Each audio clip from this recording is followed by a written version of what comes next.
el evangelio verdadero. Y en resumen, de los niños y de los adultos, ¿verdad? Buena pregunta. Entonces, la semana anterior a esta, vimos los evangelios falsos. ¿Cuál es el primer evangelio falso que vimos? El falso evangelio del mejoramiento personal. ¿Quién está al centro del evangelio falso, del mejoramiento personal? El humano, el ser humano, quiere solamente ser mejor. Y aquí quiero hacer un hincapié brevemente. Yo creo que el Señor puede sanar, ¿ok? Entonces no me malinterpreten. El Señor tiene el poder de sanar y Él puede sanar, puede utilizar medicina o puede utilizar, hacerlo milagrosamente, ¿ok? Eso lo creo 100%. Pero ¿de qué sirve que una persona sea sana físicamente, pero vaya al infierno?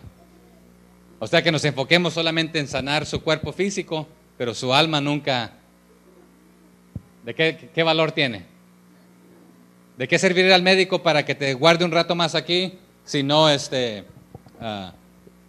vas a ir al infierno, ¿verdad? Entonces, el evangelio falso quiere que solamente estés mejor, pero aquí en la tierra físicamente. ¿Qué de tu eternidad? Entonces, el mejoramiento personal, que seas una buena persona, que trates bien a los demás, eso es bueno y hay que hacerlo, ¿verdad? Pero no termina ahí, queda corto. ¿Cuál fue el segundo evangelio falso? La prosperidad, que también va conectado al primero, que tengas, ¿verdad? Que tengas y tengas. Pero ¿de qué sirve tener si vas a ir al infierno? ¿Qué provecho tuviere si el hombre ganare, ¿qué dice? Obtuviere todo el mundo y perdiere su alma. Pero hay personas que van a predicar el evangelio de la prosperidad. El tercer evangelio falso, ¿cuál es? ¿Y quién no quiere tener propósito y quién no quiere tener paz? Entonces, es más difícil de detectarlo, pero se trata nomás de pura paz y puro propósito. Pero si vives en paz y logras tener un propósito, si tu propósito es hacer hamburguesas en esta vida, si no hiciste nada en lo espiritual, ¿de qué sirvió tu propósito y tener paz? Materiales. Pero no estoy diciendo que si tu propósito nuestro propósito es alabar y glorificar, a ser discípulos, podemos trabajar haciendo hamburguesas, pero ese no es nuestro propósito de la vida. Okay. Ese no es el fin, ¿verdad? Okay. Entonces, ¿cuál fue el cuarto evangelio falso que vimos? Haz esta oración, repite estas palabras, di esto, o camina, pásale al frente, o levanta tu mano. Sí, es parte, pero quedamos cortos si no es en arrepentimiento y en fe, ¿verdad? Y el domingo pasado vimos el verdadero evangelio. ¿Cuál es? Es cristocéntrico, ¿verdad? Él está en el centro. Pero aquí está en resumen, el evangelio verdadero. Dios es soberano, santo, creador de todo. Él lo hizo todo. Nosotros como humanos y parte de su creación, ¿qué hicimos? Nos rebelamos, le dimos la espalda a Dios, corrimos hacia el pecado. Número 3, Él proveyó una solución. Cristo Jesús en la cruz del Calvario. Y ahora concierne al ser humano aceptar ese regalo o rechazarlo. ¿Claro como el lodo? ¿Lo repito? Dios lo hizo todo. Él es infinito. Trasciende el tiempo, infinito, eterno hacia atrás, eterno hacia el futuro. Nunca ha dejado de existir y nunca dejará de existir. Él lo creó todo. Nosotros fuimos introducidos al tiempo, pero nos rebelamos, le dimos la espalda a Dios, corrimos hacia el pecado. No teníamos esperanza. Pero a través de Jesús, que se introdujo al tiempo y como humano, haciéndose hombre semejante se hizo siervo, nos dice, ¿verdad? Para rescatarnos, para redimirnos. Provee una solución. Y a usted y a mí nos concierne aceptarla o rechazarla. Y muchos aceptarán y muchos rechazarán e ignorarán la solución. Si no crees en la solución, ¿cambia el hecho de que hay una solución? No, sigue existiendo, ¿verdad? Pero muchos dicen, no hay Dios, no hay solución, no hay cielo, no hay infierno. Y así estarán viviendo, y continúan viviendo, pero lamentablemente la realidad se sabrá. Pero ya lo hemos dicho, ¿qué tal si todos nosotros estamos equivocados? ¿Qué perdí con entonces vivir una vida moral, bien, amando a las personas, tratándolas bien, etcétera? Nada. Pero si al final de cuentas hay un cielo y un infierno y usted vivió creyendo que no lo hay, rechazando esa solución, ¿qué perdió usted? ¿Verdad? Vamos a, ese es el evangelio ahí que hablamos, pero hoy vamos a hablar de la gran historia. Le desobedecimos al Señor. Así que entonces, ¿la gran historia de qué se trata? La redención. ¿De quién? De la humanidad y de todo, ¿verdad? Un día esta tierra pasará, pero el Señor la restaurará y habrá un cielo nuevo y una tierra nueva. Y tendremos cuerpos nuevos y todo será nuevo y todo será perfecto. Y no habrá más llanto, más lágrimas, más dolor, más tristeza. La semana pasada les comentaba que en los últimos días hubo más de 3 servicios fúnebres. Hay tristeza, hay dolor, hay llanto, hay de todo. Pero un día todo eso ya no existirá más. Pero la gran historia se trata de la redención de Cristo, de Cristo redimiéndonos a nosotros. Así que desde Génesis hasta Apocalipsis, se trata de esto. Pero a veces cometemos el error de que sacamos una historia, leemos de Adán y Eva, o leemos de José, o de Sansón, o de Nehemías, o de esta historia, y la independizamos y la dejamos sola. Pero realmente todas las historias apuntan hacia una sola historia: Jesucristo redimiendo a su gente, a su pueblo, a nosotros, a sus hijos. Bueno, diríamos que todos somos hijos de Dios, ¿verdad? Pero no, nos hemos vendido, nos fuimos hacia el mundo, tras el pecado, pero su propósito es redimirnos. Vaya conmigo, por favor, al libro de Génesis, capítulo 50, y vamos a leer un versículo ahí. Génesis 50, por favor. 50, capítulo 50 de Génesis. ¿Quién se sabe esta historia? ¿Por ahí anda cerquita? De José. Sí. Y la historia de José es muy bonita, ¿verdad? Y esta en sí no está la historia completa aquí, solamente recalca un resumen, porque aquí es cuando muere José, aquí ya en el capítulo 50, ¿verdad? Pero si usted ve el verso 20 conmigo, aquí nos habla de la muerte de José.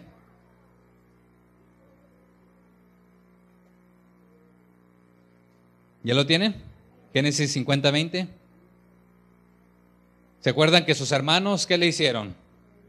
Lo vendieron, lo maltrataron. Al inicio, ¿qué querían hacerle? Realmente matarlo. Pero uno de ellos como que tuvo un poquito de remordimiento y misericordia. Dijo, no hay que venderlo, mejor lo vendemos. Pero aquí él contesta de una manera, vosotros pensasteis mal contra mí, mas Dios lo encaminó a bien, para hacer lo que vemos hoy, para mantener en vida a mucho pueblo. Entonces, en resumen, él tenía varios hermanos. Él les decía a sus hermanos, un día ustedes todos me van a adorar, se van a postrar ante mí. Y no lo querían, se burlaban de él porque decían, estás loco, no eres bueno para nada, mejor, porque como que un día nos vamos a postrar ante ti. Pero lo quieren matar, le mienten al papá que una bestia feroz lo mató, le traen la túnica que también el papá ya andaba jugando, ¿verdad? Que el papá decía, este es mi preferido y el consentido, y le hizo una túnica de muchos colores, y los otros pues también se encelaban, ¿verdad? De que bueno, mira, lo quieres más que a nosotros, y pero pudiéramos contar historias morales ahí, aprender, y hay lecciones morales que podemos aprender, pero si lo dejamos ahí corto, ¿de qué nos sirve? José, por ejemplo, en una ocasión se paró firme, porque ahí ya en el huerto, bueno, en el huerto, en la casa donde estaba de Potifar, lo habían puesto ahí iba ascendiendo el muchacho, ganando favor, pero se interesa la esposa en él. ¿Qué sucede? Él se para firme y dice no y sale corriendo. Pero la mujer, ¿qué le quedó en las manos? La ropa, y dice, ¡ay, auxilio! Este extranjero quiso abusar de mí. Y cuando llegan los sirvientes, bueno, los otros, ¿qué pasó? Bueno, aquí hay pruebas, mira, aquí está la ropa de José, quiso hacerme daño. Y le creyeron y lo echaron preso. Pero no era verdad. Y pudiéramos aprender historias morales ahí, que hay que pararnos firmes, hay que vivir vidas honestas, honradas, etcétera. En la cárcel, aún estando, se convirtió en uno de los mejores prisioneros, que también comenzó a ascender, que le daban libertades, ¿verdad? Lo pusieron a encargo de todo. Pudiéramos aprender de ahí, pero no termina la historia ahí, ¿verdad? Y a veces ahí lo dejamos corto, nos quedamos en esto, ¿verdad? Aprendiendo motivos morales. Pero había un propósito más grande. ¿Se acuerdan que después hubo un hambre? Bueno, ya nos saltamos que el rey tuvo un sueño y bueno, también estando en la cárcel ahí interpretó sueños. Pero era Dios interpretando a través de él, ¿verdad? Y eso lo usó para que un día que saliera uno de los que estaban ahí en la cárcel y fue restituido a su trabajo que tenía. Dice, allá en la cárcel me acuerdo que que se llamaba José, me interpretó mi sueño.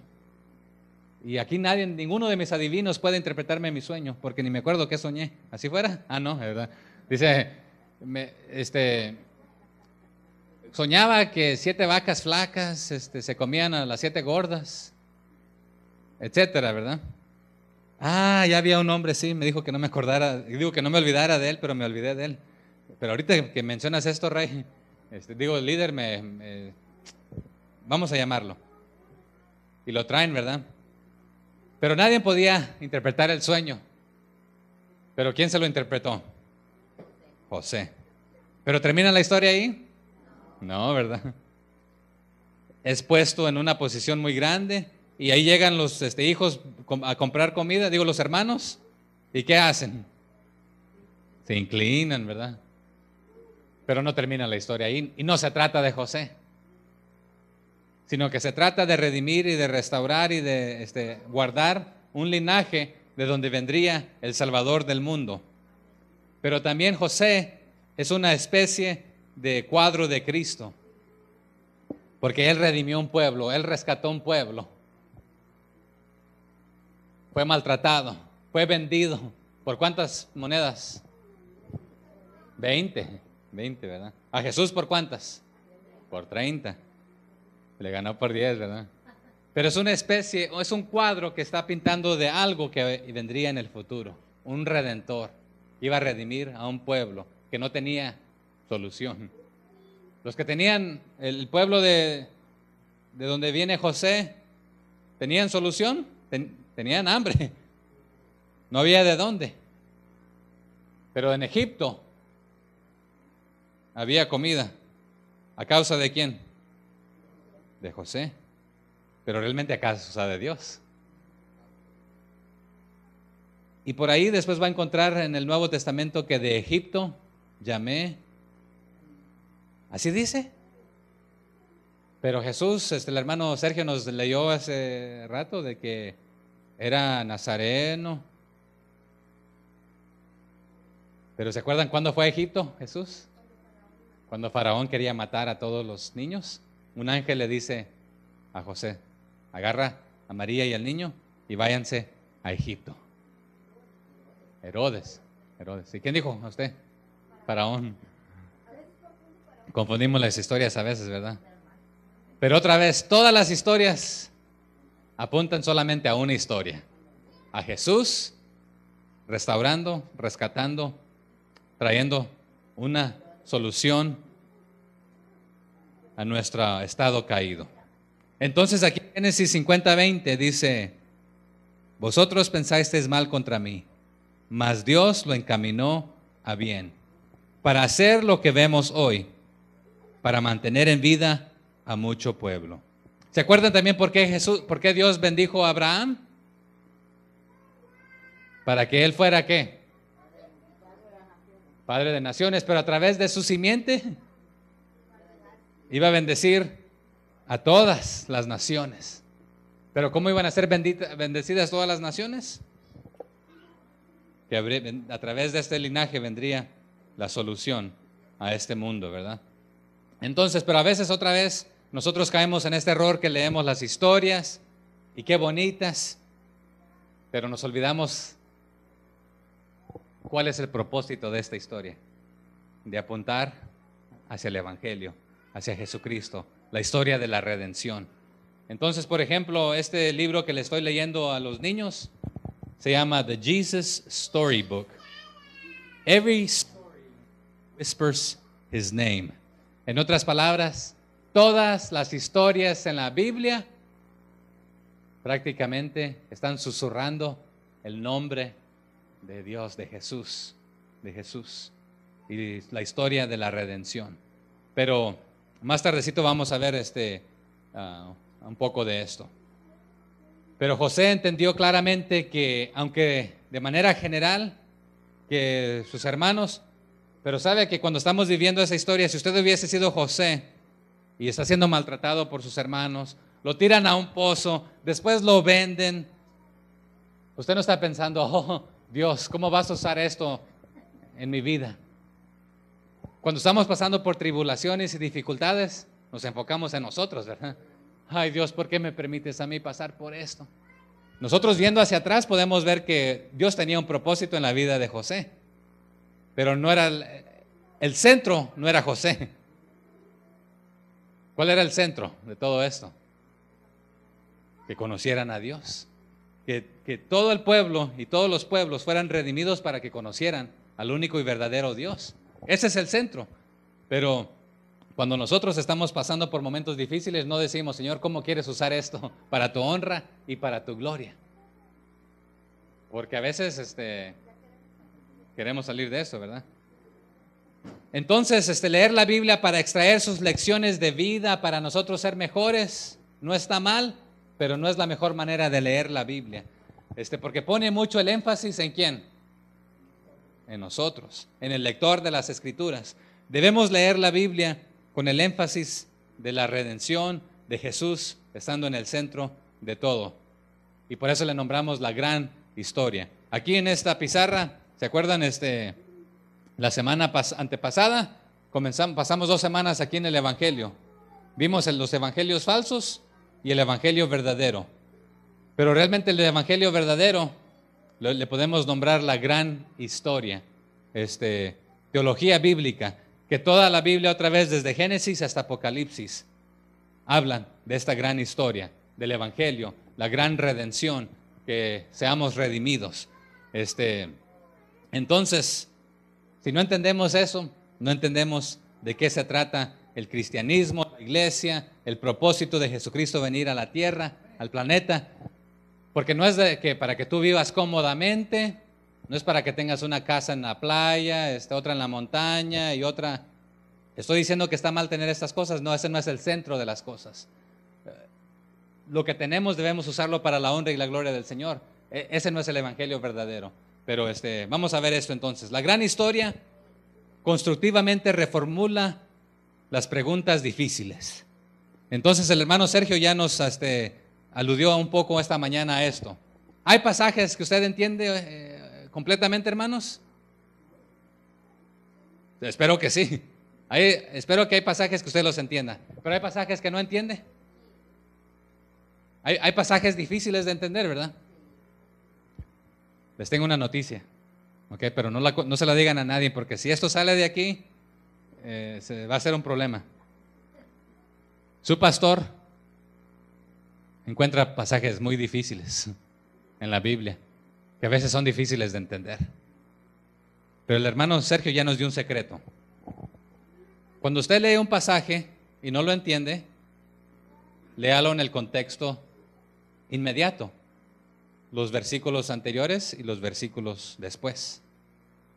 ¿Sabía usted que la Biblia originalmente no tenía capítulos y versículos? Eso se le añadieron, y digo se le añadieron en el sentido que se le pusieron para poder encontrar citas fáciles. En Lucas usted encuentra que Jesús se para en el templo y el atendiente le da el rollo que tocaba ese día y dice, y encontró el lugar en el libro de Isaías y comenzó a leer, el Espíritu de Jehová está sobre mí. Estaba leyendo el libro, el rollo de Isaías, pero no dijo, fue al capítulo tal, 50, versículo tal. ¿Sí? El rollo era completo. Sabía que en el Nuevo Testamento, cuando el apóstol Pablo escribía una carta a una iglesia, la leían en su totalidad, en una sentada, en un servicio. ¿Sabe por qué? No decía, hoy va a tocar capítulo tal, del libro tal. Vamos a Colosenses capítulo 3, hoy vamos a estar en el verso 33. Y sabe, en algunas cartas al final dice, cuando termines de leer esta carta, pásasela a la siguiente iglesia para que también ellos la lean. Pero ¿cuántos de nosotros en la mañana o en la tarde cuando nos sentamos a leer, a estudiar la palabra de Dios, leemos una carta del apóstol Pablo en la Biblia en su totalidad?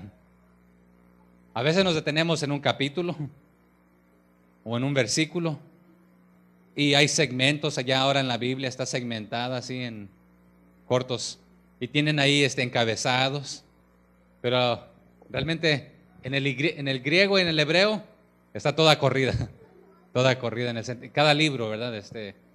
Y en ese aspecto otra vez, a veces ponemos demasiado énfasis en los versículos y en los capítulos, pero deberíamos leerla en su totalidad. Pero el hermano nos daba ahí la clave.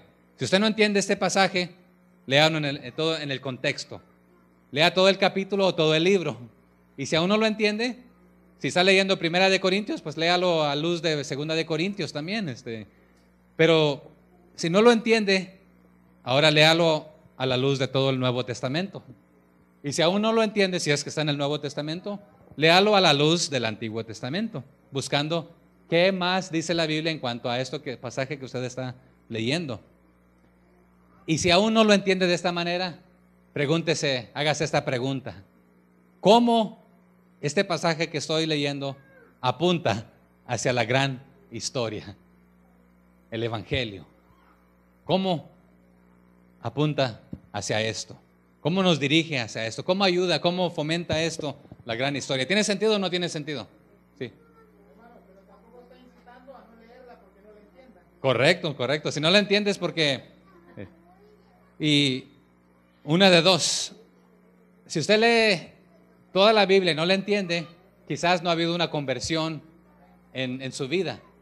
En otras palabras, usted no le ha pedido a Cristo Jesús que Él sea su Rey y su Salvador. Porque también tenemos una garantía del Espíritu Santo que no solamente convence al mundo de pecado, sino que nos guía a toda la verdad.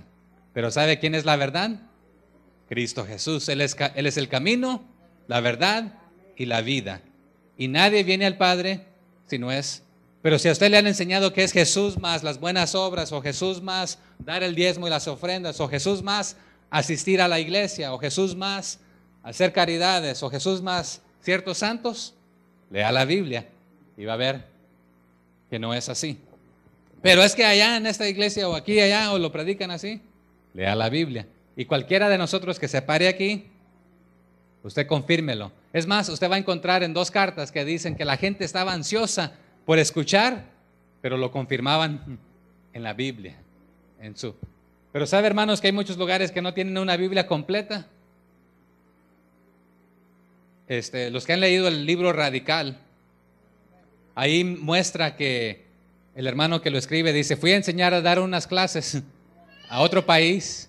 ¿Y qué le decían? Oh, enséñanos ahora más y queremos aprender más de esto. Y puedes. Y pasaban desde la madrugada hasta la noche. Ay, hermano, qué aburrido sería eso. Diríamos muchos, ¿verdad? Pero ¿por qué diríamos eso? Porque no le encontramos sabor, no le encontramos. Pero alguien puede correr un maratón de la noche a la mañana si no ha hecho ejercicio, no ha entrenado. No. Ahí caemos muertos, ¿verdad? ¿Dieron?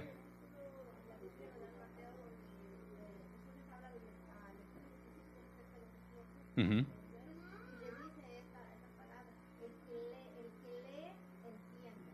Entonces yo pienso que cuando no tenemos el Espíritu Santo en nosotros, el Señor habita en nuestras vidas, Ujú. nosotros vamos a ir comprendiendo las Escrituras. Así es. Le pasó a Felipe con Ujú. no entendía porque no conocía de Cristo. Sí, y aún ya él había ido a Jerusalén a adorar.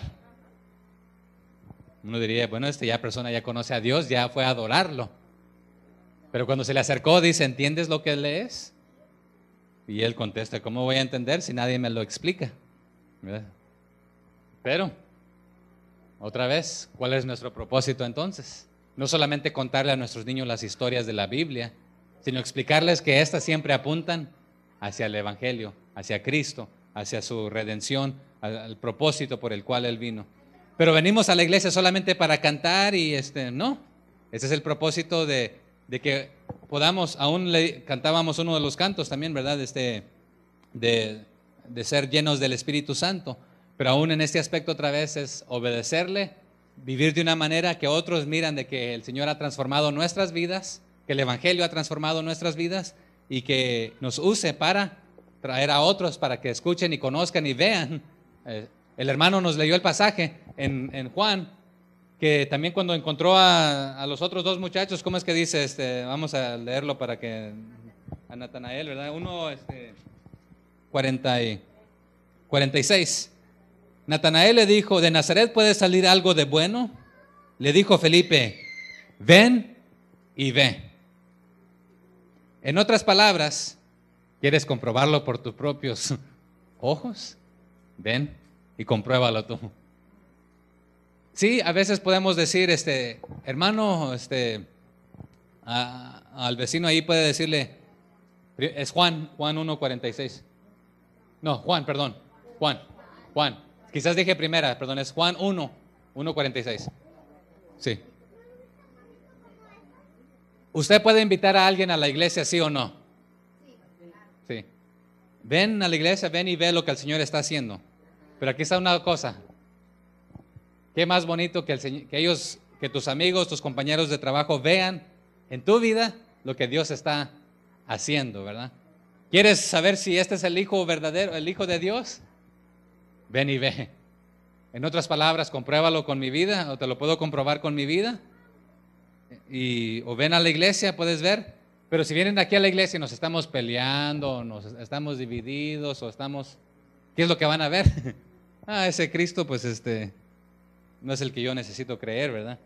Pero aquí habla del Cristo que dicen en Moisés y en los profetas. En otras palabras, todo el Antiguo Testamento. El hermano nos dio el pasaje en Lucas, ¿verdad, hermano? Que 24, que Jesús comenzó desde el inicio a contarle a ellos todo lo que la Escritura decía de él, ¿verdad? Entonces, cuando encuentre un pasaje difícil, hágase estas preguntas, ¿verdad? Si no lo entiende, búsquelo en el contexto, a la luz del contexto. Si no lo entiende en ese capítulo, lea todo el libro. Si no lo entiende en el libro, lea todo el Nuevo Testamento. Véalo a esa luz, y si no, a la luz del Antiguo. Pero contestando esta pregunta, ¿cómo apunta esto hacia la gran historia, el Evangelio? ¿Claro como el lodo? En Lucas 24, si quiere vaya conmigo, que el hermano nos leyó un versículo de y ya tengo que apurarme. Lucas 24, por favor. Ahí el verso 25 al 32. Lo leo para ustedes. Bueno, el hermano ya nos leyó el 25, ¿verdad? El 26, ahí, 27. ¿no? Sí. Lucas 24, 25 al 32. ¿Lo tenemos? Dice así, comenzando del 25. Entonces él les dijo, oh insensatos y tardos de corazón para creer todo lo que los profetas han dicho. ¿No era necesario que el Cristo padeciera estas cosas y que entrara en su gloria? Y comenzando desde Moisés, en otras palabras, Génesis, Éxodo, Levítico, Número y Deuteronomio, comenzando desde Moisés y siguiendo por todos los profetas, siguiendo ahí por los profetas, que quiere decir prácticamente el Antiguo Testamento, ¿qué hizo? Les declaraba en todas las ¿qué? Las escrituras, lo que de él decían. Aquí Jesús nos da la clave, hermanos. ¿Quiere entender el Antiguo Testamento? Léalo a la luz de lo que dicen acerca de Jesús. ¿Qué están diciéndonos y qué está apuntando hacia Jesús? ¿Se entiende o no se entiende? Entonces, cuando le enseñemos la Biblia a nuestros niños, procuremos terminar cualquier historia en qué manera es que apuntan hacia Jesús, hacia Cristo. Porque el hermano ya nos relató esto, ¿verdad? Iban caminando aquí estos dos hombres hacia Emaús, hablando de, ay, tristes, quizás llorando de que nuestro guía, según iba a resucitar, ya lleva bueno, ya son 3 días, bueno, por ahí nos dice, ¿verdad? Y ay, no podemos creer que nos lo mataron. Y, él decía esto y lo otro, pero se les aparece y no lo reconocen. Les habla y no lo reconocen. ¿Qué dice después? Y comenzando, el 28. Llegaron a la aldea donde iban y él hizo como que iba más lejos, mas ellos le obligaron a quedarse diciendo, quédate con nosotros porque se hace tarde. Entonces ya habían caminado, llegan al atardecer a Emaús y dice, y el día ya ha declinado. Entró pues a quedarse con ellos. ¿Quién? Jesús. El 30. Y aconteció que estando sentado con ellos a la mesa, tomó el pan y lo bendijo, lo partió y les dio. Esto para mí es de intriga, porque ¿quién invitó a Jesús a comer? A quedarse, perdón. Los que iban en camino a Emaús. Y él opta por quedarse con ellos. Y no hay tiempo para explicar varias cosas aquí, pero él acepta la oferta de quedarse y se queda con ellos. Y en unas semanas vamos a hablar si es malo o no orar cuando usted coma. ¿Cuántos damos gracias a Dios por la comida? Pero ¿cuántos de vez en cuando se nos olvida darle gracias que ya tenemos tanta hambre y que agarramos y que nos hartamos y no oré? Y soy un mal cristiano. Y vamos a hablar de eso, ¿verdad? No es nuestro tema para hoy. Pero podemos convertirnos en legalistas. Algunos oran antes de la comida, otros oran durante la comida y otros oran después. Y otros ninguna vez, ¿verdad? Algunos, por ahí hay un comercial, que les voy a dar el teléfono si ustedes quieren, un sitio también en el internet. Es comida prebendecida, que usted la ordena del internet y ya un grupo de hermanos ya oró y dio gracias al Señor por esta comida, que para que cuando usted la compre, ya viene prebendecida, así que... Así que el que quiera ordenar de este sitio me avisa, ahí les doy el sitio de internet. No, pero ahí se ahorra tiempo, hermano. Nos ahorramos, ¿verdad? Son bromas, pero yo de broma digo que también cuando ya traemos todo el mandado, Señor, gracias porque nos permitiste comprar este mandado para la semana. Así que bendícelo y a nuestros cuerpos, ¿verdad? Pero si lo hacemos de esta manera, vamos a perder una oportunidad de ministrar a nuestros hijos. Pero otra vez, a veces solamente caemos en el legalismo de que lo hacemos solamente por hacerlo. Señor, bendice esos alimentos, gracias porque ya tenemos hambre y vamos a comer. Vamos. Amén. ¿Quién ha caído en error ahí? ¿El que no oró o el que oró nomás por orar?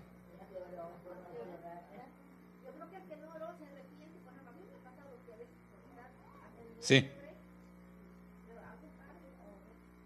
Pero bueno, aquí está, vamos a hablar de esto, ¿verdad? No es el tema para hoy, así que regálenme esos 5 minutos de regreso que ustedes me quitaron ahí. Pero lo que me intrigó aquí fue esto, que ellos lo invitan a quedarse, lo invitan a la mesa, y dice ahí en el 30, y aconteció que estando sentado con ellos a la mesa, tomó el pan y ¿qué hizo? Lo bendijo, lo partió y les dio. Si usted quiere realmente saber cuál es la manera que Jesús la hizo, antes de servir los platos, antes de servir, primero lo bendijo, porque dice aquí, ¿verdad? Tomó el pan con ellos a la mesa, lo bendijo, después lo partió, después lo dio. ¿Ok? Así que entonces todos han estado mal orando ya con sus platos servidos aquí ya con el tenedor casi en la boca, ¿verdad? No, ya ve que caemos en error después que queremos ahorrarnos tiempo, ¿verdad? Pero ese no es el propósito, otra vez. Es reconocer de dónde viene todo y por qué. Algunos vivimos para comer y otros comemos para vivir. ¿Sí o no? Aquí en el planeta Tierra, algunos comemos para vivir y otros vivimos para comer. ¿Cuál es de usted? ¿Qué hace usted? ¿Come para vivir o vive para comer? Ok, no me atrase. Ok, ¿dónde nos quedamos? Entonces el 31, les fueron abiertos los ojos y le reconocieron, mas él se desapareció de su vista. Hasta este entonces se dieron cuenta que era Jesús.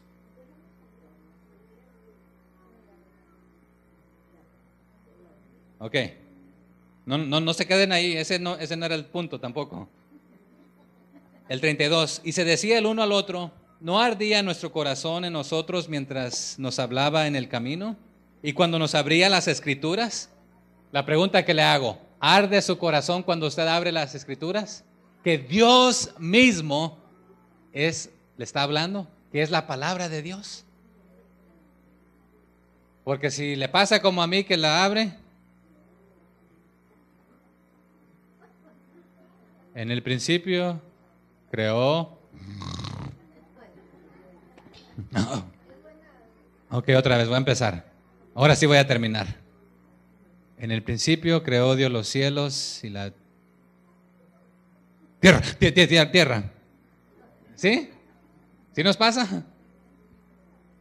Pero aquí les ardía su corazón porque se les estaba hablando la palabra de Dios y lo que de ella, de Cristo, ella dice. Pero mire lo que sucede en el 33. Y levantándose en la misma hora, volvieron a Jerusalén y hallaron a los 11 reunidos y a los que estaban con ellos, que decían, ha resucitado el Señor verdaderamente y ha aparecido a Simón. Entonces ellos contaban, dice el 35, entonces ellos contaban las cosas que les habían acontecido en el camino y cómo le habían reconocido al partir el pan. Entonces, aun cuando usted esté comiendo, hay oportunidad para presentar el evangelio, para hablar de Cristo, aun antes y después. Pero hay un detalle muy importante que no quiero que perdamos aquí. Ya habían viajado, cayó la tarde, la noche, le dicen a Jesús, quédese por favor porque ya es tarde, es peligroso. ¿Se acuerdan que después, aquí mismo en Lucas, usted va a encontrar la historia del buen samaritano que va ahí caminando y que sale al camino? Unos ladrones y lo asaltan, lo malmatan, ahí lo dejan medio muerto y le quitan todo. Entonces ellos preocupados por Jesús, aquí en esta área es peligrosa, quédese, ya es tarde, ya es noche, no se vaya. Jesús se queda, come con ellos. Pero después que lo reconocen, ¿qué sucedió? Después él desaparece. Y en el 33, y levantándose en la misma hora, ¿qué hicieron? Volvieron a Jerusalén y fueron a buscar a los discípulos de Jesús, a los 11, porque ya el otro se había ahorcado, ¿verdad? Pero habían ya otros adicionales que estaban reunidos con ellos. Pero fueron a contar las buenas nuevas de salvación. ¿A quiénes? A todos. El 34, que decían, ha resucitado el Señor verdaderamente y ha aparecido a Simón. Entonces ellos contaban las cosas que les habían acontecido en el camino y cómo le habían reconocido al partir el pan. Entonces, el propósito no solamente fue regresarse a Jerusalén, sino contar, hablar de Jesús. ¿Quién era el enfoque? Jesucristo, ¿verdad? Ok, entonces brevemente les voy a dar un resumen de toda la Biblia en menos de 3 minutos. ¿Están listos? Hay que me marque alguien el tiempo. Si después quiere la lista se la doy, pero esta solamente es una manera que podemos ver los libros. Hay cientos de maneras, pero otra vez siempre apuntan hacia Jesucristo. Y la tarea en estas próximas semanas es de que usted encuentre, lea como familia o individualmente, hay un libro de la Biblia y pregúntese cómo apunta hacia Jesucristo este libro, ¿verdad? Pero aquí va. En Génesis, Jesús es la palabra de Dios creando los cielos y la tierra, porque después en Juan vemos que con su palabra todo fue hecho. En Éxodo, Él es el Cordero Pascual liberando de los lazos de la esclavitud a su pueblo. En Levítico, Él es el templo sagrado, el lugar sagrado. En Números, Él es el guía omnipresente, la columna de nube durante de día y la columna de noche la columna de fuego durante la noche. En Deuteronomio, Él es el profeta que vendría, que es más grande que Moisés. Porque algunos en el Nuevo Testamento le han preguntado, ¿eres tú más grande que Moisés? Sí, no lo contestó de esta manera, pero Él es más grande que Moisés, porque los judíos tenían a Moisés como el más grande. En Josué, Él es el guerrero conquistador que conduce a la tierra prometida. El Jueces, Él es el Salvador que se levantó para rescatarte a ti y a mí, pero claro, en el Antiguo Testamento a los pueblos, al pueblo de Él. En Ruth, Él es el pariente redentor. Y usted puede ver en Ruth que la palabra redimir y redención se encuentran varias veces en la historia, pero Él es el redentor. Jesús es nuestro redentor. En Primera y Segunda de Samuel, Él es el rey de los pastores. En Primera y Segunda de Reyes, Él es el gobernador justo. En Primera y Segunda de Crónicas, Él es el restaurador del reino. En Esdras, Él es el fiel escriba. En Nehemías, Él es el reconstructor de las paredes. Y no solamente reconstruye paredes, sino que reconstruye corazones y vidas y todo esto, ¿verdad? En Esther, les tengo una mala noticia en Esther. Ahí sí fallé. El nombre de Dios ni existe en la Biblia, en el libro de Esther. ¿Existe o no existe?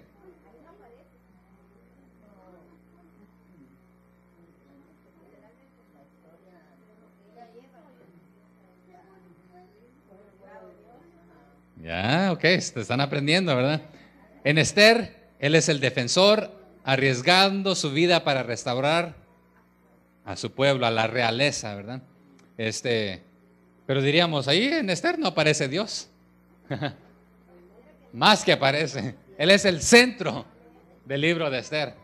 Pero uno diría, bueno, literalmente no encuentras la palabra o el nombre Dios, ¿verdad? Pero sus huellas, Él es el centro ahí de todo. Ok, pero quería ver si estaban prestando atención, ¿verdad? En Job, Él es el redentor viviente. Y Job también dice aún, ¿verdad? Sé que mi redentor vive. En los Salmos, Él es quien escucha nuestros llantos y también Él es nuestro cántico. Así que Él ha puesto un cántico nuevo en nosotros. Y otra vez no hay tiempo para ver todos los pasajes, pero otra vez. En Proverbios, Él es la sabiduría personificada. En Eclesiastés, Él es el verdadero significado que nos permite escapar de la locura. En el Cantar de los Cantares, Él es el novio amoroso. Léalo y va a ver que Él está ahí. En Isaías, Él es el consejero admirable, Dios fuerte, Padre eterno, príncipe de paz. ¿Se acuerdan? ¿Así dice? ¿Verdad que sí? Príncipe de paz, ¿verdad? Dios eterno, Padre eterno. ¿En qué libro me quedé? En Isaías.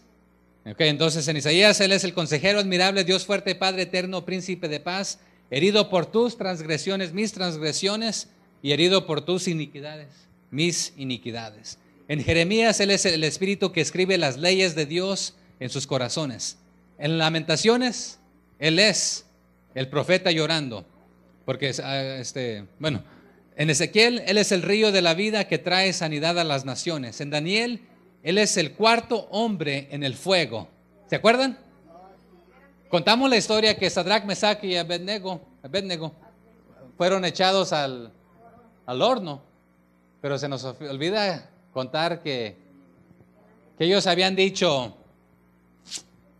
servimos al Dios viviente. Y si a Él le place salvarnos, lo va a hacer. Pero si decide no hacerlo, todavía no vamos a doblegar rodilla, a adorar algo más, sino que solamente vamos a adorar a Dios. ¿Y qué sucedió? Dice ahí que un aspecto como de el Hijo aparece en vestiduras blancas. ¿Pero quién era? Jesucristo mismo ahí, ¿verdad? ¿En dónde era esto? En Daniel, ¿verdad? Entonces Él es el cuarto hombre en el fuego. ¿Y qué permitió que les pasara? Nada. No salieron ni oliendo ni a humo, ni sus pestañas se les, ¿cómo es esa palabra? ¿Calcinaron? Aprendí una palabra nueva, gracias. Yo iba a usar otra, chamuscaron, esa es la palabra mía. ¿Sí la entienden esa o no? Es de mi rancho solamente. Ok. Ah, también. ¿Así? Chamuscado. Ok, no me detengan, no me detengan. ¿Dónde me quedé? Ok. En Oseas, él es el esposo, siempre fiel, en búsqueda de la esposa infiel. Y esta es una historia muy rara porque en este libro la instrucción es que vaya y se case con una prostituta. Y ¡ay! ¿Cómo? ¿Sí? Pero ¿cuál era la historia verdadera? De que el pueblo se había prostituido y que Dios estaba redimiéndolos, ¿verdad? Entonces, en Oseas, en Joel, él es el restaurador de todo lo que comieron las langostas. En Amós, él es quien lleva tus cargas. En Abdías, él es el juez de toda la tierra. En Jonás, él es el misionero ejemplar. ¿Se acuerdan la legata que tuvo Jonás con Dios? Yo sabía que tú los ibas a perdonar, malditos, yo quería que Pero el Señor le dice, porque comenzó a renegar de la sombra que Dios le hizo. Dice, esa la hice nacer de noche a día, de la noche a la mañana, de la calabacera. ¿Y tú estás interesado por eso? No, preocúpate mejor por la gente que no sabe distinguir, que no sabe del Evangelio, ¿verdad? Y era 3 veces más grande que Conway. Ok, ¿dónde me quedé?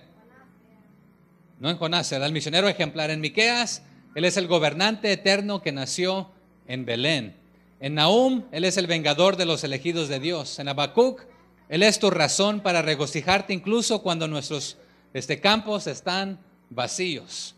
Entonces no importa que el Señor no te dé económicamente, físicamente, Él sigue siendo quien Él es. Y hay motivo de regocijarnos aun cuando nuestros campos estén vacíos. En Sofonías, Él es el guerrero que te rescata. En Ageo, Él es la fuente de limpieza. En Zacarías, Él es el Mesías traspasado por nosotros y un día todo ojo en la tierra le verá. En Malaquías, Él es el sol de justicia. En Mateo, Él es el rey de los judíos. En Marcos, Él es el Hijo de Dios. En Lucas, Él es el Salvador que nació en la ciudad de David, Cristo el Señor. En Juan, Él es la palabra hecha carne, habitando entre nosotros. En Hechos, Él es el Cristo, el Señor resucitado, proclamando la salvación a las naciones. En Romanos, que algunos hemos estado leyendo Romanos este mes también, ¿verdad? Él es, ¿qué? El justificador. En 1 y 2 de Corintios, Él es el Espíritu trabajando en las iglesias. En Gálatas, Él es la justicia. En Efesios, Él es nuestra armadura justa. En Filipenses, el Dios que satisface todas nuestras necesidades. En Colosenses, el primogénito de toda la creación. En 1 y 2 de Tesalonicenses, Él es nuestro confort en los últimos días y nuestro Rey. En 1 y 2 de Timoteo, Él es el único mediador entre Dios y el hombre. En Tito, Él es nuestro fiel pastor. En Filemón, Él es nuestro Redentor, restaurándonos para servir. En Hebreos, Él es nuestro gran sumo sacerdote. En Santiago, Él es la vida trabajando en nuestra fe. En 1 y 2 de Pedro, Él es nuestra piedra angular viviente. ¿Se acuerda que también dice que la piedra que todos desecharon, verdad? En 1 y 2 y 3 de Juan, Él es nuestro abogado, abrogando por nosotros. Y también hay un canto que se ha formulado de esto, ¿verdad? Que nos defiende. Abrogando por nosotros. En Judas, Él es Dios, nuestro Salvador, el que nos impide tropezar y nos presenta sin culpa en su presencia con gran alegría. Y en Apocalipsis, hermanos, tengo una noticia. Él es el Alfa, el Omega, el principio y el fin, el Cordero inmolado antes de la fundación del mundo, y el Rey de reyes y el Señor de señores, y el que es y al que ha de venir. Pero Él es el mismo también hoy y siempre.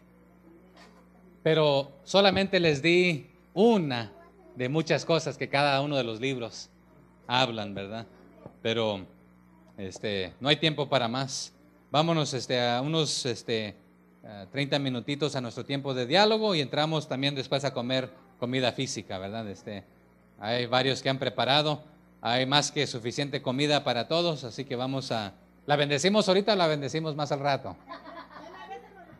De una vez, ¿verdad? Para no perder tiempo cuando llegamos allá. Pero otra vez, ese no es el propósito de decir ya oré, ya cumplí, porque ahí es donde entramos en legalismo otra vez de que, tú no oraste, no estás bien con Dios. Bueno, ese es otro tema, no me regresen a ese tema, ese no es el tema de hoy. Pero vamos a ponernos de pie, vamos a orar y vamos a un tiempo de diálogo. Si no quedó algo claro, dialoguémoslos en el tiempo de diálogo, ¿ok? Y el próximo domingo comenzamos con las clases también de los más pequeñuelos, ¿ok? Vamos a orar. Padre, gracias por tu palabra. Gracias que toda la Biblia apunta hacia esta gran historia. La historia de redención, de amor, de misericordia, de perdón, que nos tuviste cuando estábamos enemistados contigo. Y gracias que aunque siendo aún pecadores nos amaste, nos buscaste para rescatarnos y entregar a tu propio único Hijo en la cruz del Calvario para morir por nuestros pecados, que nosotros no merecemos ese perdón. Pero gracias porque nos extendió el perdón para no solamente tapar nuestros pecados, sino que borrarlos y volver a restaurar la amistad con Dios y adoptarnos a su familia, hacernos sus hijos. Gracias por esa adopción que ahora nos llama uno de sus hijos, herederos, coherederos con Cristo. Y gracias por esa salvación. Gracias por cada familia representada aquí. Ayúdenos a compartir esa historia, la gran historia de la redención, Señor. Y gracias porque un día habrá cielo nuevo y tierra nueva. Gracias por cada familia representada aquí. Pedimos por aquellos que no pudieron estar con nosotros por diferentes motivos. Y ponemos cada petición en sus manos con el propósito que usted obre de acuerdo a su voluntad y que usted reciba la honra y la gloria y nos siga usando para su honra y para su gloria. Gracias también por los alimentos que han sido preparados, que más tarde comeremos de ellos si nos permite, y que en nuestras vidas podamos seguir viviendo, no vivir para comer, sino solamente, sino